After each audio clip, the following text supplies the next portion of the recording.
दोस्तों, प्रकृति ने हमारे शरीर को 5 तत्वों से बनाया, लेकिन कलयुग के इंसानों ने उसमें एक तत्व और अधिक कर दिया, और वह है पैसा।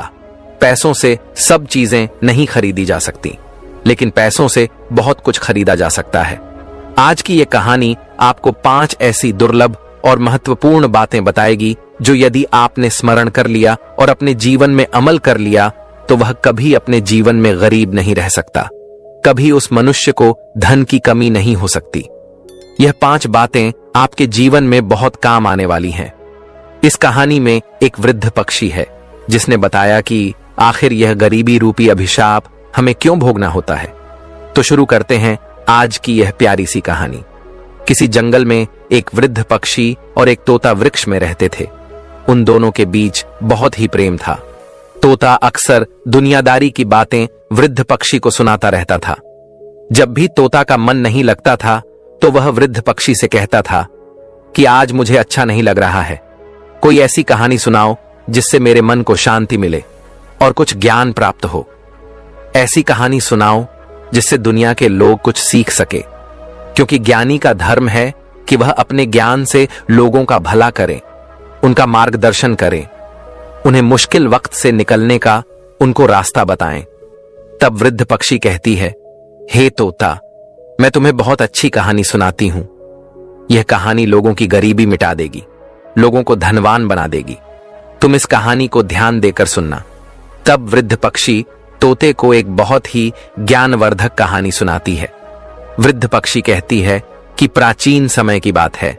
किसी नगर में एक गरीब व्यक्ति रहता था। उस गरीब औरत के 6 बेटे थे। वह औरत इतनी गरीब थी कि 2 वक्त की रोटी भी उसे ठीक से नसीब नहीं होती थी। उसका और उसके बेटों का कभी ठीक से पेट नहीं भर पाता था। उसने अपने जीवन में कभी अच्छे वस्त्र और अच्छा भोजन नहीं देखा था। वह गरीब महिला अपने साथ अपने बेटों को भी लेकर एक साहूकार के यहाँ नौकरी किया करती थी, और साहूकार उसे नौकरी के बदले में प्रतिदिन 3 पाई जौ दिया करता था। वह 3 पाई जौ के दाने अपने घर पर लेकर आती थी, तब कहीं अपने लिए घर पर भोजन बना पाती थी। उन 3 पाई जौ के दानों से जो भोजन बनता था उसे उस गरीब महिला का और उसके बेटों का कभी पेट नहीं भर पाता था, क्योंकि उसका बहुत विशाल परिवार था। इसीलिए भोजन बहुत कम हो जाता था। परिवार के अधिकतर लोग भूखे रह जाते थे। वह महिला पर ही लिखी तो थी नहीं, और ना ही वो कभी अपने बेटों को पढ़ा पाई थी। इसीलिए कहीं ढंग का काम भी नहीं मिलता था। पेट पालने के लिए वह और उसके बेटे साहूकार का काम करने चले जाते थे। साहूकार की मजदूरी ही उसकी जीविका का साधन था। साहूकार भी बहुत चालाक आदमी था। वह जानता था कि इन अनपढ़ गवार को कोई काम तो देगा नहीं, और ना उनकी घर की स्थिति इतनी ज्यादा अच्छी है जो यह हर दिन बैठकर खा सके। इसलिए वह काम के बदले में केवल 3 पाई जौ देकर ही उन्हें बहला दिया करता था। संसार में आपकी कमजोरी का फायदा उठाने वाले बहुत बैठे हैं। जैसे बिल में रहने वाले मेंढक और छोटे छोटे जीवों को सांप खा जाता है, उसी तरह विरोध ना करने वाले को और कमजोर लोगों को धूर्त और चालाक लोग खा जाते हैं। साहूकार उस महिला को धमका कर रखता था, इसलिए वह भय की वजह से साहूकार के यहाँ काम करती थी और उस काम धंधे को त्याग नहीं पाती थी। दिन भर काम करने के बाद भी उनका कभी ठीक से पेट नहीं भर पाता था। एक समय की बात है, वह गरीब महिला शाम के समय अपने चूल्हे में लकड़ी जला रही थी। वह भोजन बनाने की तैयारी कर रही थी। तब तक वह क्या देखती है कि पड़ोस में रहने वाली एक वृद्ध माता उसके पास आती है और कहती है, अरे बेटी, तुम रोज इसी तरह से साहूकार के यहाँ काम करने के बाद घर आती हो, और शाम को आने के बाद तुम अपने लिए भोजन बनाती हो, तब कहीं जाकर तुम खाती हो, और सुबह को फिर जल्दी साहूकार के यहाँ काम पर चली जाती हो। तुम एक काम क्यों नहीं करती? तुम्हारे 6 बेटे हैं, तुम इनमें से अपने एक बेटे का विवाह कर दो। तुम्हारे घर में जब बहू आ जाएगी तो तुम्हारे लिए काफी सुविधाएं हो जाएंगी। वो घर को संभाल लेगी। उस वृद्ध माता को नहीं मालूम था कि महिला के ज्येष्ठ बेटे का विवाह पहले ही हो चुका है। उस गरीब महिला ने बताया, हे माता, मेरे ज्येष्ठ बेटे का विवाह तो हो चुका है, उसकी बहू इस समय अपने मायके में रहती है। तब वृद्ध माता कहती है, तो तुमने भोजन बनाने के लिए अपनी बहू को बुलाया क्यों नहीं? महिला ने जवाब दिया, वृद्ध माता, आप तो सब कुछ देख रही हैं कि हमारे घर की हालत क्या है। ना तो बारिश से बचने के लिए सर पर छत है और ना लेटने बैठने के लिए कोई चारपाई। बहू को बुलाकर हम उसे कहां रखेंगे? और हमारे घर पर कोई अच्छे सही सलामत वस्त्र भी नहीं है जिन्हें बिछाकर वह बेचारी रात बिता सके। यहां अपने लिए भी पेट भरने को भोजन नहीं है। बहू आ जाएगी तो उसका खर्च कैसे करेंगे? इसलिए हम बहू को नहीं लाते हैं। तब वह वृद्ध माता पूछती है, अरे बेटी, तुम्हारे पुत्र की शादी हुए कितना समय हो चुके हैं? तब वह गरीब महिला कहने लगी, अरे माता जी, हमारे पुत्र की शादी हुए 2 साल हो चुके हैं। माता जी ने पूछा कि जब 2 साल हो चुके हैं तो क्या तब से लेकर अब तक तुम्हारी बहू तुम्हारे घर पर नहीं आई है? गरीब महिला ने कहा, हां, वह मेरे घर पर अभी तक नहीं आई है क्योंकि हमने उसे बुलाया ही नहीं। तब बुढ़िया कहती हैं, बेटी, तुम ऐसे कब तक परेशान रहोगी? इसलिए अपनी बहू को अपने घर बुलवा लो। उस महिला ने जवाब दिया, माता जी, हमें माफ करना, हमारे पुत्र के पास में सही सलामत वस्त्र भी नहीं है जो उन्हें पहनकर वह अपने ससुराल जाकर बहू को बुला लाए। तब बुढ़िया ने कहा, अगर ऐसी बात है तो तुम चिंता मत करो, मेरे घर से मेरे बेटे के वस्त्र ले जाओ और उन्हें पहनाकर तुम अपने बेटे को भेज दो।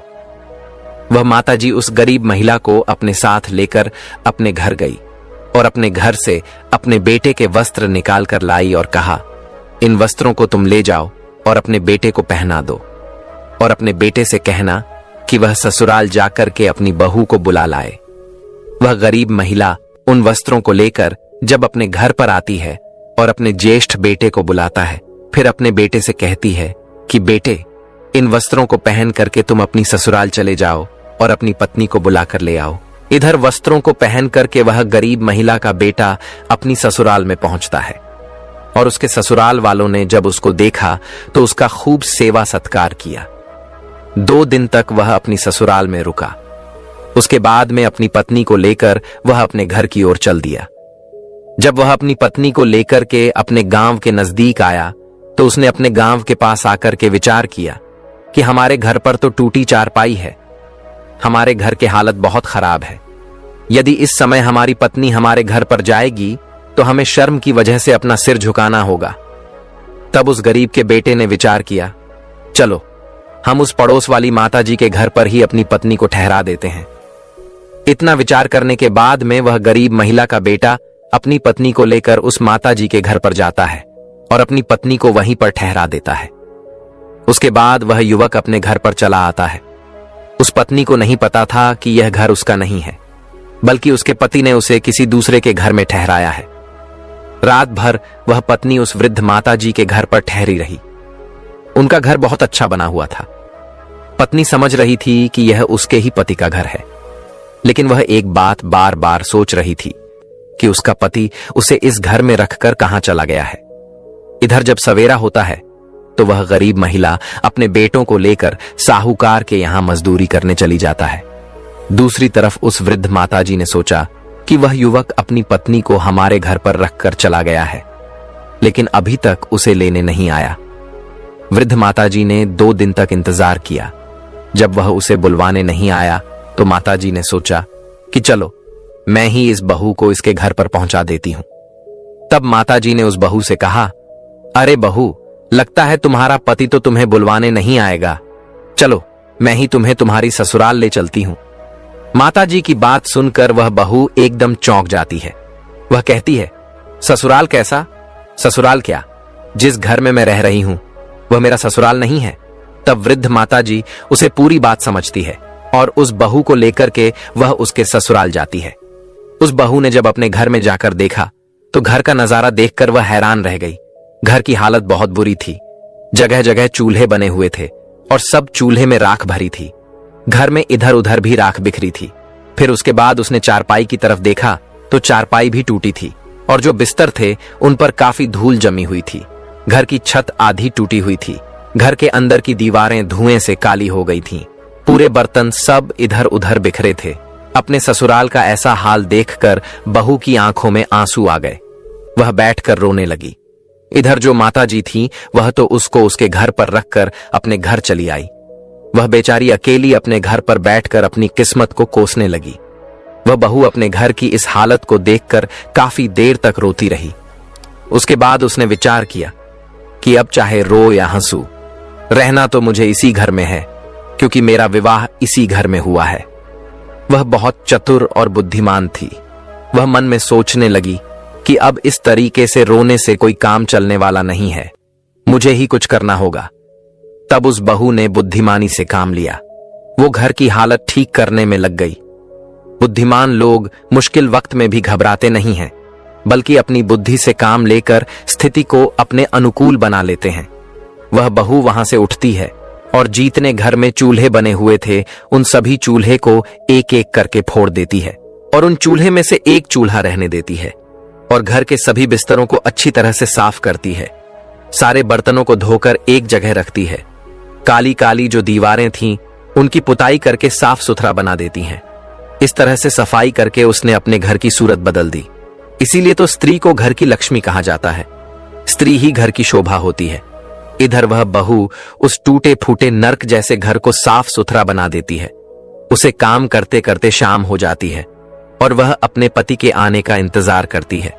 काफी अंधेरा हो गया था, लेकिन उसका पति अपने भाइयों के और अपनी माता के साथ अभी तक लौटकर घर पर नहीं आया था। तो वह बहू घबराने लगती है और सोचती है कि मैं इस घर में अकेली हूं, मेरा पति अभी तक नहीं आया है, कोई दुष्ट आदमी मेरे घर में ना घुस आए। उसके मन में इस तरह की बातें चल रही थीं। तब वह क्या देखती है कि उसकी सास अपने बेटों के साथ घर के अंदर आती है।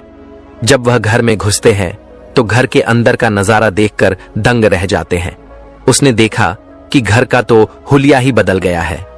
वह अपनी बहू से जाकर पूछता है कि बहू, यह तुमने क्या किया?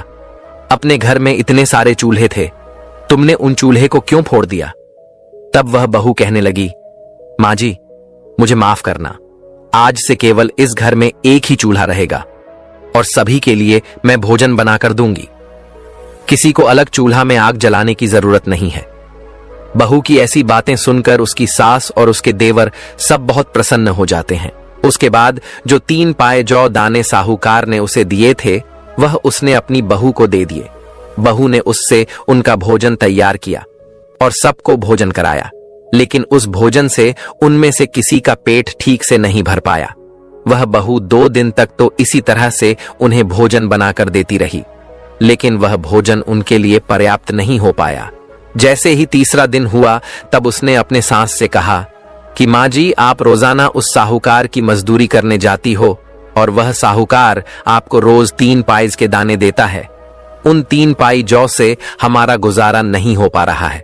आज आप साहूकार के पास जब काम करने जाओगे तो जब शाम के समय में साहूकार आपको 3 पाई जौ देगा तो उससे कहना कि इन 3 पाई जौ से हमारा गुजारा नहीं चलता है, हमें कम से कम 3 गुना जौ और दीजिए, नहीं तो हम कल से काम पर नहीं आएंगे। बहू की बात सुनकर वह गरीब महिला कहती है, अरे बहू, तुम नहीं जानती हो, वह साहूकार बहुत ही कंजूस और दुष्ट है। अगर मैं उससे कहूंगा कि मुझे इससे 3 गुना ज्यादा बढ़ाकर दे दो तो साहूकार सनकी है, कहीं हमें मारने ना लग जाए। इसी वजह से मेरी उससे कहने की हिम्मत नहीं होती है। बहू ने जवाब दिया है, मां जी, आप परेशान मत होइए, आप जाकर कम से कम उससे यह बात कहकर तो देखिए, क्योंकि कई बार आदमी अपनी इन्हीं कमजोरियों की वजह से स्वयं को मिलने वाले लाभ से वंचित रह जाता है। उस समय वह अपने ही दिमाग से दूसरे के दिमाग को सोचता है और उन्हीं बातों को सोच सोच कर वह मनुष्य घबराता रहता है और उसी भय से स्वयं को मिलने वाले लाभ से वंचित कर देता है। बहू ने समझाया कि देखो, आप यह बात साहूकार से जरूर कहना, वह आपसे कुछ नहीं कहेगा। अगला दिन होता है। वह गरीब महिला अपनी बहू के कहने पर साहूकार के यहां काम पर जाती है।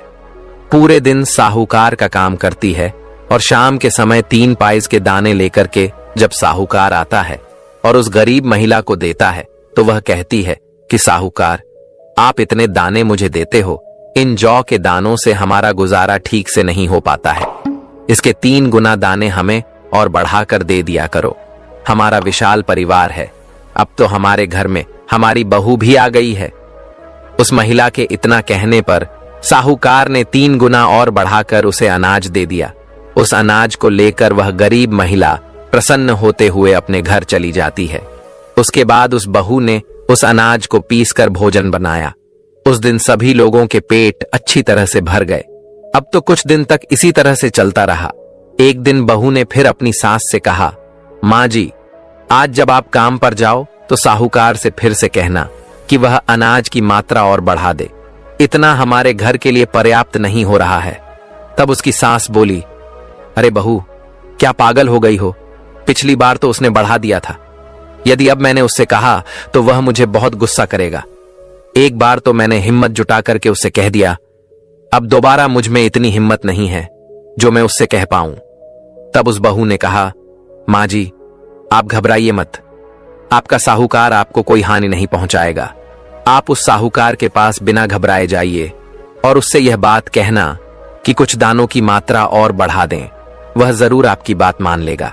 अब तो वह गरीब महिला अपने बेटों को लेकर साहूकार के यहाँ काम पर जाती है और पूरे दिन काम करती है। जब शाम को साहूकार उसे जौ के दाने देता है तो गरीब महिला ने उसे हाथ जोड़ करके कहा, साहूकार जी, आप जौ के दानों की मात्रा और बढ़ा दीजिए। इतने से हमारा गुजारा नहीं हो पाता है। गरीब महिला की मांग सुनकर उस साहूकार ने 3 गुना जौ और बढ़ाकर दे दिए। अब तो वह सभी लोग बहुत खुश होते हुए अपने घर को चले आते हैं। अब इस प्रकार से वह बहू उस अनाज में से 3 पाई जौ रोजाना बचा कर रख लेती थी। धीरे धीरे कई दिन बीत गए। उसने अनाज बचा बचा कर काफी अनाज इकट्ठा कर लिया और एक दिन अपने सास से बोली, माँ जी, इस तरीका से आप यदि मजदूरी करते रहे तो हम अपनी जिंदगी में कुछ नहीं कर पाएंगे। मनुष्य को उन्नति के लिए अपनी सोच को बदलना चाहिए। जो अपनी सोच को कुएं के मेंढक की तरह रखता है वह कभी तरक्की नहीं कर पाता है। उसका जीवन केवल गुलामी करने में निकल जाता है। छोटी सोच मनुष्य को गरीबी के दलदल से बाहर नहीं निकलने देती। जब आदमी बड़ा सोचता है तभी वह कामयाबी पाता है। समय के साथ मनुष्य को बदलते रहना चाहिए और सोचते रहना चाहिए। आगे गरीब महिला की बहू ने उससे कहा, माँ जी, आप कोई स्वयं का धंधा खोल लीजिए। जब हम कोई अपना काम करेंगे तो हमें उसमें अधिक मुनाफा होगा। अपनी बहू की बात सुन के वह बोली, अरे बहू, कैसी बातें करती हो? भला हमारे पास है ही क्या जो हम अपना काम कर सके? तब बहू कहती है, माँ जी, मैं रोजाना जौ बचाकर रख लेती थी। अब हमारे पास काफी अनाज इकट्ठा हो चुका है। आप उस अनाज को बाजार में बेच आओ और बाजार में कोई दुकान देख लो और अपनी छोटी सी दुकान खोल लो। जब हमारा खुद का काम हो जाएगा तो हमें अच्छा मुनाफा हो जाएगा। गरीब महिला बोली, बहू, तुम कहती तो ठीक हो, लेकिन अगर यह बात साहूकार को पता चल गई तो वह हमें बहुत गुस्सा करेगा। बहू ने कहा, माँ जी, आप साहूकार के गुलाम नहीं हो। हमारी मर्जी, हम काम करें या ना करें। उस गरीब औरत ने वैसा ही किया जैसा उसकी बहू ने बताया था। इसलिए उस दिन से साहूकार के काम पर जाना बंद कर दिया और बाजार में एक दुकान देख ली और वह अनाज बेचकर महिला ने अपनी एक दुकान खोल ली। धीरे धीरे उसकी दुकान अच्छी तरह से चलने लगी। अब उसकी गुजर बहुत अच्छे से होने लगी।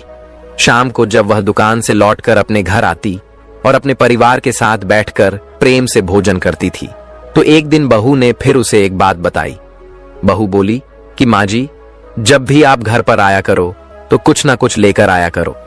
अगर कुछ ना मिले तो आपको रास्ते में जो कुछ मिल जाए उसे ही उठा ले आया करो।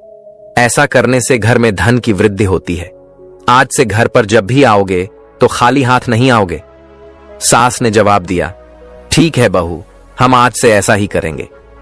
इधर अगला दिन हुआ और वह गरीब महिला अपनी दुकान पर पहुंची। अपने सभी बेटों के साथ पूरे दिन दुकान पर रहती है और शाम को जब घर पर आती थी तो कुछ ना कुछ लेकर आती थी। चाहे रास्ते में उसे एक कागज ही मिल जाता तो वह उसे ही उठा लाती थी। बहू उस चीज को ठीक से कोने में संभाल कर रख देती थी। इस तरह से कुछ दिनों तक ऐसा ही चलता रहा। एक दिन क्या होता है कि उसकी सास जब दुकान से लौटकर घर की ओर आ रही थी तो उसे घर पर ले जाने के लिए कुछ भी नहीं मिला। तो वह सोचने लगी कि यदि मैं खाली हाथ घर पर गई तो बहू मुझसे पूछेगी तो मैं क्या कहूंगा। तब वह हम पर बहुत नाराज होगी। तब उसने देखा कि रास्ते में एक मरा हुआ सर्प था। वह गरीब महिला सर्प के पास में गई और सोचने लगी, यह तो मरा हुआ सर्प है, क्यों ना आज मैं इसको ही घर पर ले जाऊं। उसके बाद वह एक लाठी से उस सर्प को उठाती है और अपने घर पर ले आती है। इधर जब उसकी बहू देखती है कि उसकी सास एक मरे हुए सर्प को घर में लाई है तो वह कहती है, अरे माँ जी, आज आप यह क्या ले आए हो? यह तो सर्प है, यह कोई घर में लाने की चीज नहीं है। सास ने कहा है, बहू, तुमने ही तो कहा था कि कुछ ना कुछ लेकर आया करो, खाली हाथ मत आया करो। आज मुझे कोई वस्तु नहीं मिली, केवल यह मरा हुआ सर्प ही मिला था, तो मैं इसे उठा लाई। इसमें मेरी क्या गलती है? बहू बोली, कोई बात नहीं, इसे छत के ऊपर फेंक दीजिए। उस बहू ने उस सर्प को अपनी छत के ऊपर फेंक दिया। एक दिन उसी नगर के राजा की रानी का एक कीमती हार एक चील लेकर आकाश में उड़ गया और वह चील उस हार को लेकर के उस बहू के घर की छत के ऊपर से गुजरा। चील की नजर छत पर गई और उस मरा हुआ सर्प दिखाई दिया। चील जो कीमती हार लेकर आया था, वहां हार तो उसने छत पर ही छोड़ दिया और उस मरे हुए सर्प को उठाकर ले गया। इधर अगले दिन वह बहू अपने कपड़े सुखाने के लिए छत पर पहुंची तो उसकी नजर उस हार पर गई। वह उस हार को उठा लाती है और उस कीमती हीरे के हार को देखकर बहुत प्रसन्न होती है। उसने वह हार अपनी संदूक में छुपा कर रख दिया। इधर पूरे नगर में यह बात फैल गई कि रानी का हार चील लेकर चला गया। राजा ने पूरे नगर में घोषणा करवा दी और अपने सैनिकों को चारों दिशाओं में भेज दिया कि पता करो कि वह चील उस हार को लेकर कहां गया है। वो हार जिस व्यक्ति को मिल जाए वह तुरंत राज दरबार में पहुंचा दे। वह हार हमारी रानी का है, जो कोई उस हार को पहुंचाएगा उसे हम बहुत सारा इनाम देंगे। सारे शहर के लोग उस हार की तलाश में लग गए। इधर ये बात उस बहू को मालूम हुई कि रानी का हार बताने वाले को या पहुंचाने वाले को राजा साहब मुंह मांगा इनाम देंगे। लेकिन वह राजा कई दिनों तक इंतजार करता रहा कि कोई उस हीरे के हार को लेकर के आएगा, पर अभी तक किसी ने हार नहीं पहुंचाया। अब तो राजा को गुस्सा आने लगा। राजा अपने सैनिकों से और मंत्रियों से कहता है, जल्दी से पूरे नगर में यह खबर फैला दो कि वह हार अभी तक कोई लेकर नहीं आया है। अगर वह हार किसी को मिल गया और अगर किसी के घर में रखा पाया गया तो राजा उसे कठोर दंड देंगे। यह खबर उस गरीब महिला को जब पता चलती है तो वह अपनी बहू से कहती है, बहू, राजा का हार चोरी हो गया है। पहले तो राजा ने हार देने वाले को इनाम की घोषणा की थी, लेकिन अब राजा ने कहा है कि जिसके पास हार होगा उसे सजा दी जाएगी। बहू तो जानती थी कि वह हार उसी के पास है, लेकिन उसने अपने सास को नहीं बताया। बहू ने अपने सास से कहा कि मां जी, आप एक काम करिए, एक झूठ मूठ की पत्री लेकर राजा के दरबार में ज्योतिषी बनकर जाइए और राजा के सामने पत्री खोलकर राजा से कहना कि आपका कीमती हार आपके महल के पीछे कचरे के ढेर में है। बहू की बात सुनकर वह महिला घबरा गई और कहने लगी, बहू, तुम पागल हो गई हो क्या? अरे, मैं उस हार के बारे में जानती तक नहीं हूं। अगर मैं राजा के सामने जाकर झूठ बोलूंगी तो राजा मुझे दंड देगा। बहू ने जवाब दिया, मां जी, आप घबराते क्यों हो? मैं जो कह रही हूं आप उसे करिए। इस प्रकार से उस गरीब बहू की बातों पर उस महिला ने विश्वास कर लिया, क्योंकि आज तक उस बहू के बताए हुए रास्ते पर ही वह चलती आ रही थी। अब तो वह झूठ मूठ की ज्योतिषी बन गई और प्रथि पत्रा लेकर राजा के दरबार में पहुंच गई और राजा से कहा, महाराज, मैं एक बहुत ही विद्वान ज्योतिषी हूं। मैंने आपके हार का पता लगा लिया। आपका हार आपके महल के पीछे कचरे में है। राजा ने जब उसकी बातों को सुना तब राजा ने अपने सिपाहियों को बुलवाया और कहा कि जाइए, हमारे महल के पीछे जो कचरा है उसमें से हार को ढूंढिए। राजा के सिपाहियों के पहुंचने से पहले वह हार उस बहू ने राजा के महल के पीछे जाकर फेंक दिया और हार को फेंक करके वह चुपचाप अपने घर लौट गई। इधर राजा के सिपाही जब उस हार को ढूंढने के लिए राजा के महल के पीछे गए तो उनको वह हार मिल गया। वह हार लाकर के उन्होंने राजा को सौंप दिया। तब वह राजा उस गरीब महिला से बहुत ही प्रसन्न होता है और कहता है कि तुमने हमारा हार बता दिया है, इसलिए हमसे तुम कोई भी वरदान मांग लो। तब वह महिला कहने लगी, हे राजा साहब, आप हमें माफ कर दीजिएगा। हम अपने घर में जाकर के अपनी बहू से और अपने बच्चों से सलाह करने के बाद ही आपसे कुछ मांगेंगे। तब राजा ने कहा, ठीक है, जाओ, तुम अपने बहू और बच्चों से सलाह लेकर के आओ। अब वह गरीब महिला अपनी बहू के पास आती है और कहती है कि वह राजा मुझसे कोई इनाम मांगने के लिए कह रहा है, मैं क्या मांगू? तब बहू कहती है कि माँ जी, आप जाए और पहले राजा से आप वचन ले लेना, फिर उसके बाद में जब वह राजा वचन दे दे तब उससे मांगना। कहना कि महाराज, इस बार जब दिवाली आएगी तो किसी के घर में भी दिया ना जले, नगर का कोई भी व्यक्ति अपने घर में दिया ना जलाए, राजा से आप इतना ही मांग लेना। बहू की बात सुनकर वह गरीब महिला घबरा गई और कहने लगी, बहू, यह तुम क्या कह रही हो? यह बात सुनकर तो राजा मुझे फांसी पर लटका देगा। तब बहू ने कहा, माँ जी, आप घबराइए नहीं, मैं आपसे जो कह रही हूं आप उसे करिए। अब बहू के बार बार आग्रह करने पर वह गरीब महिला राजा के पास जाती है और राजा से कहती है कि राजा साहब, पहले आप वचन दीजिए, तभी हम आपसे मांगेंगे। यदि आप वचन नहीं दोगे तो हम नहीं मांगेंगे। राजा ने वचन दिया और कहा कि आप जो मांगोगे हम वही आपको देंगे। तब उस महिला ने राजा से वही बात कह दी जो उसकी बहू ने बताई थी। इस बार दिवाली आ रही है और हमारी आपसे मांग है कि इस बार दिवाली पर नगर का कोई भी व्यक्ति अपने घर दीपक ना जलाए। पूरे शहर में अंधेरा रहना चाहिए, दीपक केवल हमारे ही घर में जलेगा। गरीब महिला की बात सुनकर राजा गुस्से से भर गया और कहने लगा, क्या तेरा दिमाग खराब हो गया है? मैं कैसे पूरे शहर में अंधेरा करवा दूं? गरीब महिला ने कहा, महाराज, गुस्सा क्यों करते हो? यदि आपको नहीं देना है तो मना कर दीजिए। काफी सोच विचार करने के बाद राजा ने कहा, ठीक है, हमने वचन दिया है तो हम अपने वचन को पूरा करेंगे।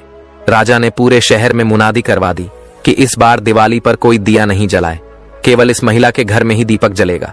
अब वही होता है, और जब धनतेरस आती है तो किसी के घर में एक भी दिया नहीं जलता है, केवल उसी महिला के घर में उसकी बहू दीपक जलाती है।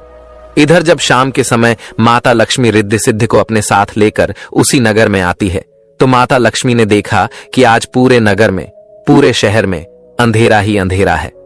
माता लक्ष्मी ने रिद्धि सिद्धि से कहा, भला यह क्या बात है? तब रिद्धि सिद्धि ने माता लक्ष्मी को सारा हाल बताया। माता लक्ष्मी वहीं रुकती है जिस घर में प्रकाश होता है, जिस घर में प्रेम होता है, जहां लड़ाई झगड़ा नहीं होता, जहां शांति होती है, जहां पर उजाला होता है। अब लक्ष्मी रिद्धि सिद्धि को अपने साथ लेकर पूरे शहर में प्रकाश ढूंढने लग जाती है।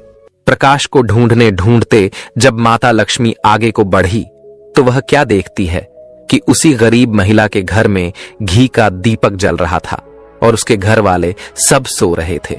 इधर माता लक्ष्मी उस गरीब के घर में जाकर बैठ जाती है और उसके घर पर अपनी कृपा बरसा देती है।